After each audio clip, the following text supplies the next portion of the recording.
ইয়া আইয়ুহাল্লাযীনা আমানু সাল্লু আলাইহি ওয়া সাল্লিমু তাসলিমা আল্লাহুম্মা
পাওয়ার দিয়েছেন কে?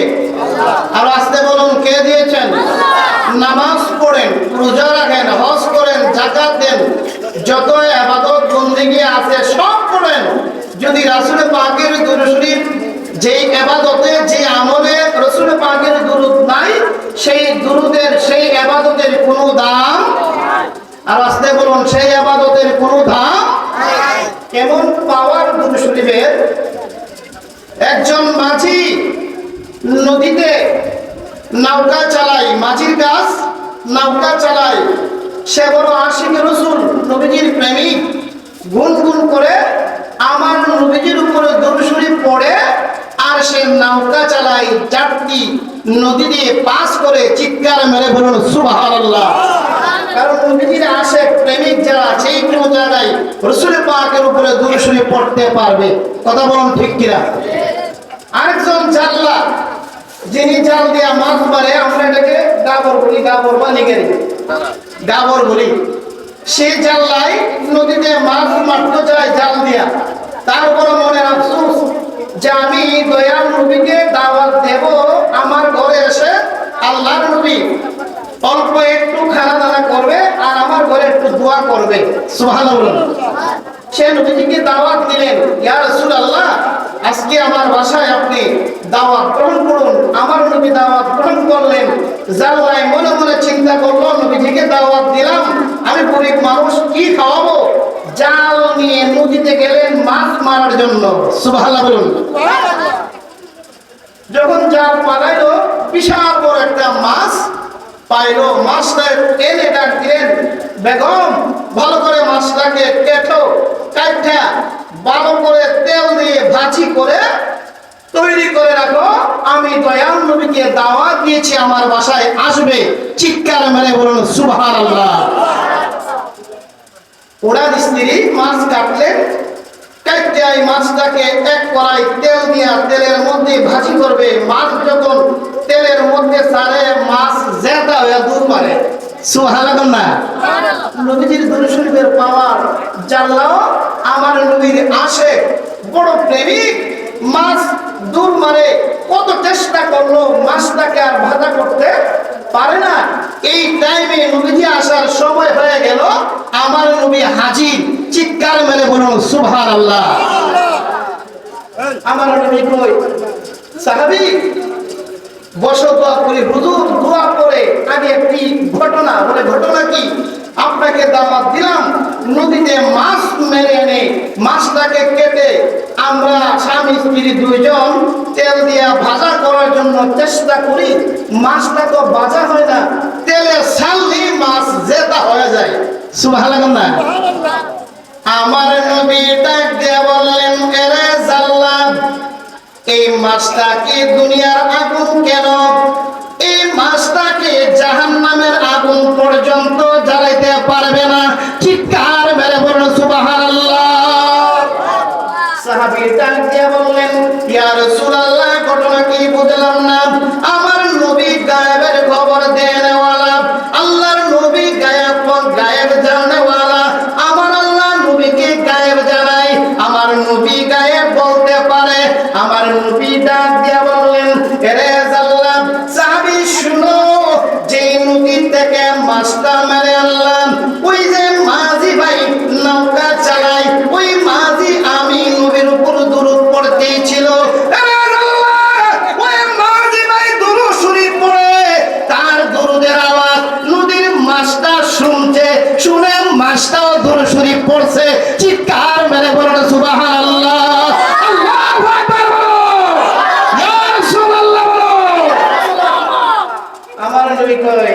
ছেড়ে আল্লাহ এটা দুনিয়ার আগুন কেন, জাহান্নামের আগুন এটাকে জ্বালাইতে পারবে। যেই নবীজির দুরূদ শরীফের পাওয়ারে জাহান্নামের আগুনও মাছের পশম ধরতে পারে না। ওই নবীজির দুরূদ আমাদের পড়ার দরকার আছে কি নাই?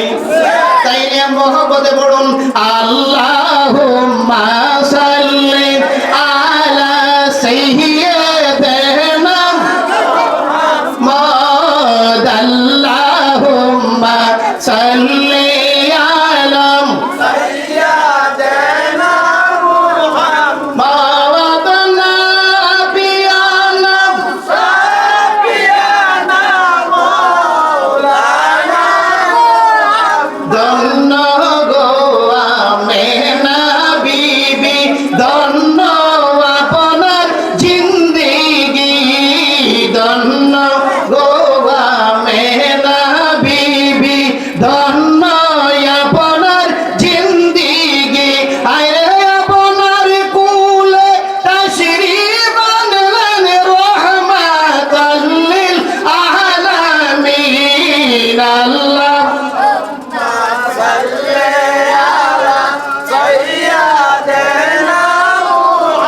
পশু পাখি সবাই বলে আজকে মোদের খুশির দিন। পশু পাখি সবাই বলে আজকে মোদের খুশির দিন।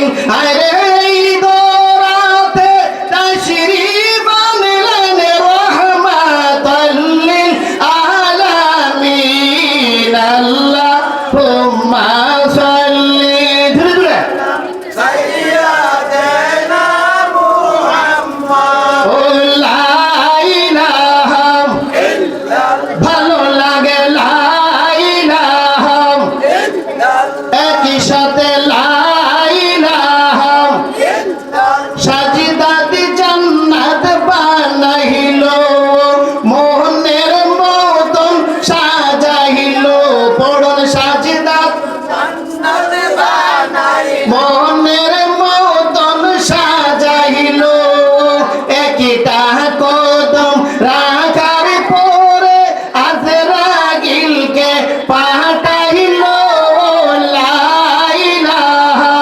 ইল্লাল্লাহ লা ইলাহা ইল্লাল্লাহ ও লা ইলাহা লা ইলাহা ইল্লাল্লাহ মুহাম্মাদুর রাসূলুল্লাহ সাল্লাল্লাহু আলাইহি ওয়াসাল্লাম। একটা জবান বন্ধ রাখবেন না, জবান দিয়েছেন আমার আল্লাহকে টান দেওয়ার জন্য। উচ্চ আওয়াজ করে বলুন আল্লাহু আকবার। এই আওয়াজে মানি না, মহব্বতে বলুন ইয়া রাসূলুল্লাহ। জবান খুলে বলুন ইয়া ওলি আল্লাহ। বাবাজিরা কষ্ট হইতাছে? আমি এলাকার মাফিলাই না, কারণ এলাকাতে লোক চিল্লাই ওয়াজ করে কোনো দাম নাই। বাহিরে হাজার হাজার মানুষের দাম হওয়া না। ছোট ভাই সাজাইছে না, এটা তো বাইরে দাওয়া দেখলাম ভাই আইছে না। এলাকাতে বাইরে গেলে ওয়াজ করলে ওয়াজের একটা মূল্য পাবো না। আজকে আমরা আহলে সুন্নাত ওয়াল জামাত পুরা এলাকা শুনি মানুষের প্রভাব দ্বারাই ওই যে ঘুমাইতেছে আড্ডা দিয়েছে। আর বরং এটা ঈদে মিলাদুন নবীর মাস, যে ঈদে মিলাদুন নবীর মাস আসলে সাহাবীরা আনন্দে খুশি, পুরো এলাকায় সাহাবীরা মানুষকে দাওয়াত দিয়া শুধু খাওন আর খাওন, খুশির আনন্দে কে আসছে রহমাতাল লিল আল্লাহু আকবার বলুন। অল্প মহব্বত ইসমে জাতের জিকির আল্লাহ আল্লাহ আল্লাহ আল্লাহ আল্লাহ আল্লাহ আল্লাহ আল্লাহ মারহাবা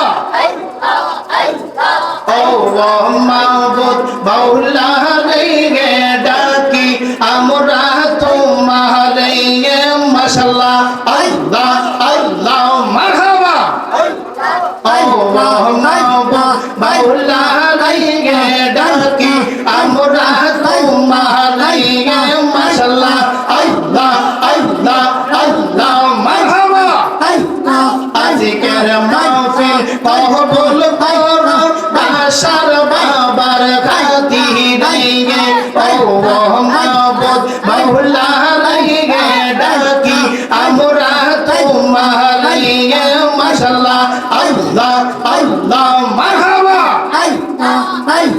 কান্দি গরে বনে কান্দি গরে বনে আবার নিগো জীবনে গাওয়া আশগুল বাবার সবয়নে গাওয়া আইরে দুঃখ রহিল মনে মনে মাশাআল্লাহ আল্লাহ আল্লাহ আল্লাহ মারহাবা কান্দি গরে বনে কান্দি গরে বনে আবার নিগো জীবনে গাওয়া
নবীকে সঙ্গে করে করি বান্দা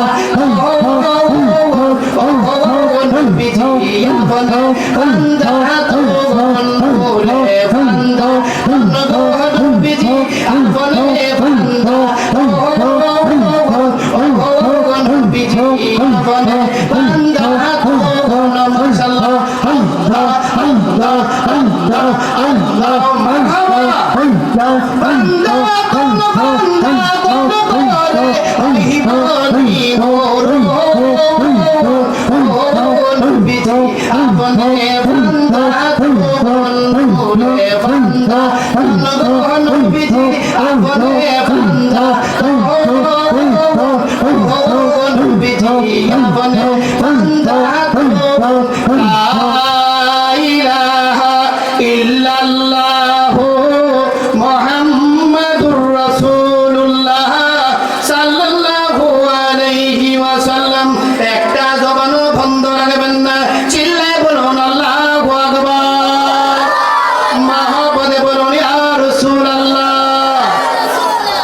উপস্থিত পবিত্র ঈদে মিলাদুন নবী সাল্লাল্লাহু আলাইহি ওয়াসাল্লাম উপলক্ষে হুসাইনিয়া, গাউসিয়া, নূরানিয়া, সুন্নিয়া, হাফিজিয়া মাদ্রাসার উদ্যোগে আজকের এই নৌরানি ইমানে জান্নাতের বাগানে সম্মানিত প্রতিষ্ঠাতা পীরজাদা পীর মুফতি কাউসার উদ্দিন জালালী সাহেব, ছোট সাহেবজাদা মশগুলিয়া দরবার শরীফ গুনারা, সকলে বলেন মারহাবা। আজকের এই নৌরানি ইমানি জান্নাতের বাগানে সম্মানিত সভাপতি জনাব মোহাম্মদ লাল মিয়া মাস্টার, সকলে বলেন মারহাবা। আজকের এই নৌরানি ইমানি জান্নাতের বাগানে সম্মানিত প্রধান অতিথি সারা বাংলার আলোড়ন সৃষ্টিকারী আশিক রসুল পীরে তরিকত রহমানে শরীয়ত হযরত মাওলানা পীর জালা পীর মুফতি কাজী আইনুল মুস্তাফা আল কাদরি সাহেব, সাহেবজাদা গুলে মদিনার দরবার শরীফ আমানতপুর ভৈরব, সকলে বলেন মারহাবা। আজকের এই নৌরানি ইমানি জান্নাতের বাগানে সম্মানিত বিশেষ অতিথি পীরে তরিকত হযরত মাওলানা পীর জালা পীর মুফতি আতিকুর রহমান সুন্নি আল কাদরি সাহেব, সকলে বলেন মারহাবা। উপস্থিত রয়েছেন আমার ছোট ভাই হযরত মাওলানা মুফতি নওয়াব হোসেন সুন্নি আল কাদরি সাহেব, উপস্থিত হযরত মাওলানা পীরজাদা আব্দুল্লাহ আলা সিকি সাহেব, উপস্থিত হযরত মাওলানা হাফেজ মুশিউর রহমান সাহেব, সকলে বলেন মারহাবা। উপস্থিত অর্থ এলাকার মুরব্বী বাবার ভাইয়েরা, কচি মোনা ছেলেরা, পর্দার আড়ালের মা ও বোনেরা, সকলের খেদমতে আবারও আমার সালাম, আসসালামু আলাইকুম ওয়া রাহমাতুল্লাহি ওয়া বারাকাতুহু। মহান আল্লাহ রাব্বুল আলামিনের দরবারে লাখো লাখো শুকরিয়া আদায় করি। আল্লাহ রাব্বুল আলামিন আজকে আমাদেরকে এদিকে সেদিকে না নিয়ে সুন্দর একটা মিলাদ মাহফিলে দয়াল নবীজির আগমন উপলক্ষে মাহফিলে আসা এবং বসার তৌফিক দান করেছেন। আওয়াজ করে বলুন আলহামদুলিল্লাহ। আর শুকরিয়া আদায় করি ওই নবীজির, যিনি আনিসুল গালিবিন, যিনি দুজাহানের বাদশা, যিনি বেদার ভীতি, যিনি আপনি আমার নবী, যিনি নবীগণদের নবী, যিনি আল্লাহর নবী, যিনি কুল কায়নাতের নবী, নবী মুহাম্মদ রাসূলুল্লাহ সাল্লাল্লাহু আলাইহি ওয়াসাল্লাম। ওই নবীজির শুকরিয়া আদায় করার দরকার আছে কি নাই? মহব্বতে বলুন আলহামদুলিল্লাহ। আমার নবীজির সৃষ্টি হলো একটা, আগমন হচ্ছে আরেকটা, কথা বুঝবেন। আমার নবীজির সৃষ্টি হলো একটা, আগমন হলো আরেকটা। যিনি আজকের এই মাহফিলের সম্মানিত প্রধান অতিথি, যিনি আওলাদে ওলি মুফতি কাজী আইনুল মুস্তাফা আল কাদরি সাহেব, ওনার জন্ম কিন্তু ভৈরব, কথা বলুন ঠিক কিনা? জন্মস্থান কোথায়? ভৈরব, আমানতপুর ভৈরব। আজকে আমাদের এলাকায় উনি আগমন করেছে, আজকে উনি আমাদের এলাকায় তাশরীফ এনেছেন, আগমন করেছেন। জন্মস্থান ভৈরব, জন্ম একটা, আগমন হইল আরেকটা, কথা বলুন ঠিক কিনা? কথাগুলি বুঝতেছেন তো? জন্মস্থান একটা, আগমন হইল আরেকটা।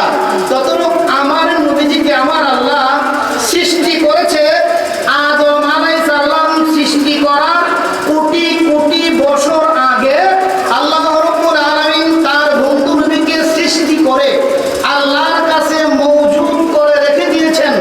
আদম সৃষ্টি করার কোটি কোটি বছর আগে পাঠাইছে, দুনিয়াতে আগমন করেছে, পাঠাইছে 12 রবিউল আউয়াল সোমবার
কথা বলুন ঠিক কিনা?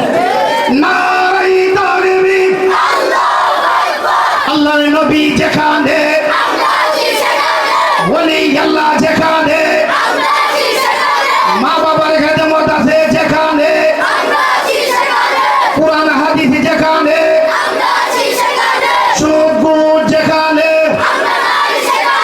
মারামারি যেখানে, মারহাবা বলুন। সুদ ঘুষও নাই, মারামারি তো নাই, কথা বলুন ঠিক কিনা? কষ্ট হইতেছে? বলতেছিলাম আদম আলাইহিস সালাম সৃষ্টি করার কোটি কোটি বছর আগে আল্লাহ রাব্বুল আলামিন বলেন কুনতু নূরুন বাইনা ইয়াদা কাবলি আরবা আশারাতি, ইংরেজিতে বলে I sent a light to my lord before বিটি Adam, Allah each dollar he lights motor he lights in written forward. হিন্দুদের গীতারের ভিতরে আমার নবীজির আগমনের মাস, আমার নবীজির সম্মান, অনন্ত অলম না দলন্ত দলম লাইলম লাইলম ইল্লাল্লাহ মুহাম্মাদম, চিৎকার মেরে বলুন সুবহানাল্লাহ।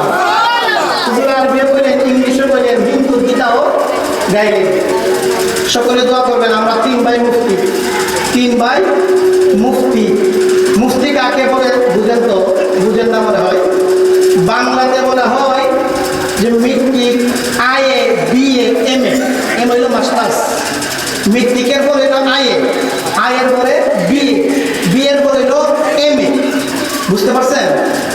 তুই যারা আইএ পড়ে বা বিএ পড়ে তখন তারা সায়েন্স নেয়, আর্টস, কমার্স, যে যেটা ভালো এইটাই নেই। আরবিতেও দাখিল, আলেম, ফাজেল, কামেল, ফিকা গ্রুপ একটা, হাদিস গ্রুপ একটা, তাফসির গ্রুপ একটা। ওই যে মাস্টার্স যেমন আর্টস, কমার্স, সায়েন্স, ততটুকু আরবিতেও মুফতি গ্রুপ একটা, আল্লামা গ্রুপ একটা, তাফসির গ্রুপ আরেকটা, ঘুরে ঘুরে একটা ওই। সুবহানাল্লাহ। তুই যারা দাখিল, আলিম, ফাজিল, কামেল, কামেল পাস করলে এমএ পাস, মাস্টার্স। আমরা 3 ভাই কামেল পাস করছি। সুবহানাল্লাহ। কষ্ট হয়েছে নাকি? তা আমরা 3 ভাই মুফতি, 3 ভাই কামেল পাস করেছি। এটা আপনাদের দোয়া, আমাদের এলাকায় বাসী মুরব্বীদের দোয়ায়, মা বাবার দোয়া। কথা বলুন ঠিক কিনা? তুই বলতেছিলাম কুনতু নূরুন বাইনা ইয়াদা কাবলি আরবা আশারাতি, I sent light to my lord before বিটি আদম। আদম আলাইহিস সালাম সৃষ্টি করার কোটি কোটি বছর আগে আল্লাহ রাব্বুল আলামিন তার বন্ধু নবীকে সৃষ্টি করে আল্লাহর কাছে মওজুদ করে রাখিছেন, পাঠাইছে সুবে সাদিকের সময় 12 রবিউল আউয়াল সোমবার। সুবে সাদিক কি বুঝেননি? সুবে সাদিক অনেকে বুঝেন। সুবে সাদিক হলো ফজর নামাজের পরে সূর্য ওঠার আগে। সুবহানাল্লাহ। এটাকে বলা হয় সুবে সাদিক। এই সুবে সাদিকের সময় নবীজিরে কেন পাঠাইলো এর ভিতরে রহস্য আছে কি নাই? আল্লাহ তো ইচ্ছা করলে দুপুরবেলা ঠিক দুপুরে 12টা বাজে দিনের বেলা ভাড়াইতে পারতো না? ইচ্ছা করলে রাত 12টা পরে ভাড়াইতে পারলো না? পাঠাইছে কখন? সুবে সাদিকের সময়। এর ভিতরে কেন পাঠাইলো সুবে সাদিক? রহস্যটা হইল দিন শুনছে, দিন। আল্লাহ তোমার বন্ধু নবীর যখন ভাড়াইবা, আমি দিনের বেলা ভাড়াইও, আমি দিন বড় ধন্য হয়ে যাইব। সুবহানাল্লাহ। রাত দেখো আমি ভাই থেকে লাভ কিতা? রাত তো আল্লাহ তোমার বন্ধুর যদি ভাড়াও তাহলে আমি রাত্রের বেলা ভাড়াইও, আমি রাত বড় ধন্য হয়ে যাইব। সুবহানাল্লাহ। আল্লাহ তো মানুষজন আল্লাহ, ওয়াহাবি লাগে আল্লাহ, ওই মুসলমানের জন্য আল্লাহ, সুন্নিদের জন্য আল্লাহ, খ্রিস্টানের জন্য আল্লাহ, বুদ্ধর জন্য আল্লাহ, কুল কায়নাতের জন্য আল্লাহ। আমার আল্লাহ কাউকে নৈরাশ করতে পারে? আল্লাহর কাছে যা যে চাই তাই দেই, আর সকলেই আল্লাহর কাছে প্রার্থনা করতে পারবে। বলে না শুধু হুজুর আল্লাহর কাছে কয়ে দিয়েছে, বড় হুজুর কই থাকতো না, এটা কোনো প্রশ্ন না। কথা বলুন ঠিক কিনা? এই জন্য রাত প্রার্থনা করছে আল্লাহ আমি রাত্রের বেলা ভাড়াইও, আমি রাত ধন্য, দিনও আল্লাহ আমি দিনের বেলা পাঠাইও, আমি দিন বড় ধন্য হয়ে যাইব। আমার আল্লাহ দিনকে খুশি করার জন্য, রাতকে খুশি করার জন্য, এই জন্য ফজরের পরে সূর্য ওঠার আগে কিছু রাত আবার কিছু দিন। কথা বলুন ঠিক কিনা? রাত্রেও পাইছে, দিনেও পাইছে, রাইতেও খুশি, দিনও খুশি। চিৎকার মেরে বলুন সুবহানাল্লাহ। আল্লাহু আকবার বলো। নবীজির আশার যে সৃষ্টি, এর ভিতরে ব্যবধান আছে কি নাই? আমরা যে মায়ের গর্ভের থেকে আসছি, মায়ের লজ্জাস্থান দিয়ে, আমার নবীর লজ্জাস্থান দিয়ে আসে নাই। আমরা মায়ের গর্ভে জন্ম হয়েছি মা বাবার মিলনের সিস্টেমে, আমার নবী মিলনের সিস্টেমে জন্ম হয় নাই। আমার নবীজি জন্ম হয়েছেন কিভাবে? আব্দুল্লাহ কপাল মুবারকের মধ্যে নবীজির নূর মুবারক, মা আমেনা ওই নূরের মধ্যে চুমা দিছে, এই নূরটা মা আমেনার গর্ভে চলে গেছে। সুবহানাল্লাহ। রাত দিন ব্যবধান সিস্টেম। আসার বেলা আমার নবীজি যখন পৃথিবীতে আগমন করেছে, তখন নবীজির খতনা লাগে নাই, নাভি কাটতে হয় নাই, জান্নাতি পোশাক পরে এসে জমিনে মাথা লাগাইয়া জবানে আওয়াজ করে ইয়া রাব্বি হাবলি উম্মতি, চিৎকার মেরে বলুন সুবহানাল্লাহ। আমরা জন্ম হয়ে চিল্লাই ওয়া ওয়া, কথা বলুন ঠিক কিনা? ব্যবধান আছে কি নাই? ঈদে মিলাদুন নবী জায়েজ নাই, কোরআন হাদিসে অভাব নাই, জায়েজ অভাব নাই, হাজার হাজার আছে। উল্কায় না খুশি। এবার আমার নবীজির যাওয়ার বেলা একই তারিখ, 12 রবিউল আউয়াল, একই নবীজির আগমন, নবীজি আসার, এইটা না পালন করে কি আপনি মৃত্যুটা পালন করতে পারবেন? আগে তো উনি জন্ম হয়েছে, এটা পালন করতে হবে। কথা বলুন ঠিক কিনা? সুতরাং আমরা একই দিনে দুটা পালন হয়ে যায়। নবীজির আগমনে আমরা আনন্দ, আনন্দর পরে কিন্তু আবার মিলাদ কিয়াম করে দোয়া করা হয়। বোঝা গেল আনন্দ পালন হইল, বিদায়টাও পালন হয়ে গেল। কথা বলুন ঠিক কিনা? আওয়াজ করে বলুন ঠিক কিনা? এবার আমার নবীজির বিদায় সিস্টেম দেখেন। আমাদের বিদায় যখন মৃত্যু হবে, আজরাইল এসে রূহটা নিয়ে যাবে, কাউকে জিজ্ঞাসা করবে না। কথা বলুন, জিজ্ঞাসা করার টাইম আছে? আজরাইল নারায়ে তাকবীর, নারায়ে রিসালাত, ইসা হুজুরের আগমন, পীরজাদা আতিকুর রহমান সুন্নি আল কাদরি সাহেবের আগমন, নারায়ে তাকবীর, পীরজাদা মুফতি আতিকুর রহমান সুন্নি আল কাদরি সাহেবের আগমন। সকলে বলেন মারহাবা, আওয়াজ করে বলেন মারহাবা। কথা কষ্ট হইতেছে? আমার টাইম শেষ, সামনে দিকে যাইতে পারবো না। যাই বলতেছিলাম, আমার নবীজির সূরা হলো তিনটা। কয়টা? সূরাতুল হাক্কি, সূরাতুল বাশারি, সূরাতুল মালাকি। নবীজির সূরা তিনটা, মানুষের সূরা, ফেরেশতাদের সূরা, আল্লাহর সূরা। যদি কেউ বলে নবী আমরার মতো, তাহলে নবী যে আল্লাহর সূরা কিরো মানতেইব। কথা বলুন ঠিক কিনা? আমরার মতো যদি মানেন, তাহলে আল্লাহর সূরা তো মান লাগবো। সূরাতুল হাক্কি আল্লাহর সূরা, সূরাতুল মালাকি ফেরেশতার সূরা, ফেরেশতার সূরা তো মান লাগবো। তারপরে সূরাতুল বাশারি। যদি মানুষের সূরা মানতে চাও, তাহলে ফেরেশতার সূরা তো মানতে হইব, আল্লাহর সূরা তো মানতে হইব। কথা বলুন ঠিক কিনা? সুতরাং আল্লাহর নবী আল্লাহই ভালো জানে আমার নবীর কোন সূরা আর আমার নবী কিসের। আল্লাহই তো বলেছেন ইন্নী রাসূলুল্লাহ, আমি আল্লাহর রাসূল। সুবহানাল্লাহ, আল্লাহু আকবার। ওই নবীজির বিদায়, নবীজির বিদায়, আজরাইল যখন আসছে আমার নবীজির রূহ কবজ করার জন্য, তখন আজরাইল আগে অনুমতি চাইছে। আমরা অনুমতি চাইব নি? কথা বলুন, চাইব? আর নবীজির রূহ নেওয়ার সময় আজরাইল অনুমতি চাইছে। নবীজি অনুমতি দিলে ভিতরে ঢুকবো, আমার নবী অনুমতি দিলে তারপরে আজরাইল ঢুকলেন। আজরাইল নবীজিকে সালাম দিলেন। সালাম দেওয়ার পরে আমার নবী কই, আজরাইল তুমি কেন আসছো? ইয়া রাসূলুল্লাহ, আল্লাহ পাঠাইছে, আপনি যদি হুকুম দেন আপনার রূহটা আমি কবজ করতে পারবো। সুবহানাল্লাহ। আমার নবী বললেন ঠিক আছে আজরাইল, রূহ কবজ করো। আজরাইল আমার নবীজির সিনা মুবারকের বরাবর ওনার হাতটা যখন রাখলেন, আমার নবী কো, আজরাইল কি করেছো? আজরাইল কো, ইয়া রাসূলুল্লাহ, আমার হাতটা মাত্র আপনার সিনার উপরে রাখলাম। আমার নবী কো, আজরাইল হাতটা উঠাও। আমার মনে হয় 7 আসমান 7 জমিন আমার সিনার উপরে রাখছো। সুবহানাল্লাহ। আজরাইলের হাতটা এত ভারী। এবার বলেন রাসূল পাকের সময় হাতটা এত ভারী, আর এই হাত দিয়া যদি আমরা আজরাইল ধরে একটা ঈমান নিয়ে মরতে পারবে না। কথা বলুন ঠিক কিনা? আমার নবী কাজরাইল আমার রূহ কবজ করিও না, আমি আমার উম্মতের পাগল